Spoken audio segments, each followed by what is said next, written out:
प्रत्येकाने आपापली मतं सांभाळावी, भाजपने सांभाळावी, मेंढ्यांनी सांभाळावी, अजित पवार गटानं सांभाळावी. कारण हे मतदान गुप्त आहे आणि कोणी कोणाचं नसतं, सगळे पैशाचे आहे. आम्हाला हे गुलामीची प्रतीकं आमच्या मुंबईत नको आहे. असं आहे. आता रघुराय यांचं निधन झालं आहे का, महान फोटोग्राफर. बहुतेक त्यांचा कॅमेरा या लोकांनी घेऊन स्वतःचे फोटो काढायचे असतात, बाकी काय. शिंदे इतके महान सद्ग्रस्त आहेत की ते भारतीय जनता पक्षाची मतंसुद्धा फोडू शकतात. इतका मोठा माणूस आहे तो. अमित शहानी वाढवलेला. देवेंद्र फडणवीस यांना अडचणीत आणण्यासाठी ते भाजपची मतंही फोडू शकतात, असं तुमच्या मला एकंदरीत बोलण्यावरून वाटतं आहे की ते सुपर पॉवर आहेत महाराष्ट्राच्या राजकारणातले. तसं काही नाही आहे. प्रत्येकाने आपापली मतं सांभाळावीत, भाजपनेही सांभाळावी, मेंढ्यांनी सांभाळावीत, अजित पवार गटानं सांभाळावी.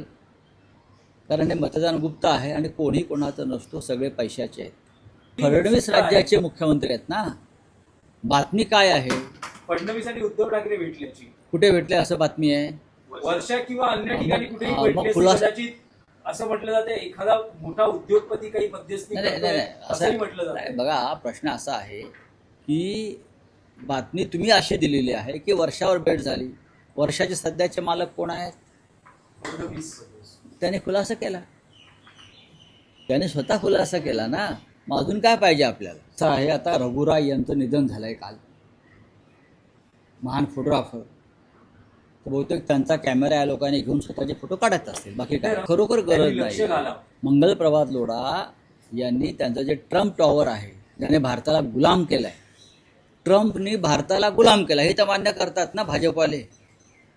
ट्रम्पने भारताचं तोंड बंद केलं आहे. अशा ट्रम्प टॉवरचे मालक मंगल प्रभात लोढा आहे. आधी त्या ट्रम्प टॉवरचं नाव लोढांनी बदलावं आणि कालच म्हटलं छत्रपती शिवाजी महाराज टॉवर्स करा. आणि मग तुम्ही इतर काही ज्या गोष्टी आहेत तुमच्या सोयीच्या, त्यात लक्ष घाला. आधी ट्रम्प टॉवरचं नाव बदला. आम्हाला हे गुलामीची प्रतीकं आमच्या मुंबईत नको आहे.